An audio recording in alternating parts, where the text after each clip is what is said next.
Okay, we're going to look at filtering articles that you find in the online databases. I'm going to start with databases found in EBSCO, and I'm going to go and scroll to Explora Secondary Schools. I'll start here, even though all of the databases pretty much work the same way. This is always a good database to begin with because it's broad enough to bring in current events from around the world, but you'll also find some history topics and some health topics. All those kinds of searches can happen in Explora Secondary School. So when you're in a database, it's important to remember to start big. Remember that you are not searching for websites, but you're searching for magazine articles and newspaper articles.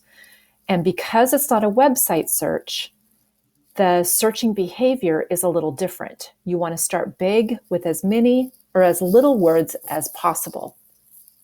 So I'm going to type in global warming. And I want you to notice that right after I start typing my topic, EBSCO is going to predict some of these subtopics or narrower topics that I might be interested in. When you see this prediction occur as you start typing, keep in mind that all of these topics actually have sources behind them. So it's EBSCO's way of saying, hey, we found sources that deal with these narrower topics than the broader one of global warming. But in this case, I'm going to keep it big. So I'll leave my topic just as global warming, and I'm going to click search. So it's going to bring up academic sources that come from magazines, newspapers, specialized journals, encyclopedias, and so on. Notice that my first search brought back this many hits, over 129,000 articles. That's overwhelming and just too much. So the first thing I need to do is actually filter this by publication date over here on the left-hand side. It brought me back articles from 1950 to 2020. And unless I'm doing a historical perspective of global warming, I don't need articles from that long ago. My rule of thumb when I'm doing something really current is to go back 4 or 5 years maximum. So I'm going to go ahead and type in 2016 and click enter. So now I want articles that are 4 years old maximum. And that narrowed my search down to 17,000 hits.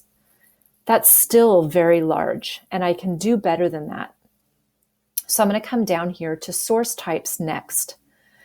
I can see that over 2,000 articles are academic journals, 48 articles are government reports, 2,000 articles come from magazines.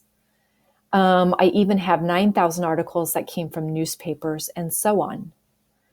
So to get this search narrowed just a little bit more, I want to start with newspapers. So I'm going to click news right there. That's the only type of source I want right now. So now it has filtered articles for me that are 4 years old and just came from newspapers. And in those parameters, I have 9,363 articles. Again, that's quite a bit. So let's see if I can narrow this even further. I come down here to Lexile Range, and I can select a particular range that might meet my needs. When students are just starting out on their research, I suggest they start within 700 to 900 or 900 to 1100. And the reason for that is database searching is difficult, and students often feel stalled right at the very beginning. But if they find an article that they can access easily, that sets them up for success, and they won't come up against that stalled feeling quite so early in the process. So I'm going to click 700 to 900. And now I've got 19 articles that are 4 years old, that all come from newspapers, and have the Lexile of 700 to 900. And that is how you can filter your searching. And once you do it, then you can actually get into some of these and see if they meet your research needs. That is filtering articles in the databases.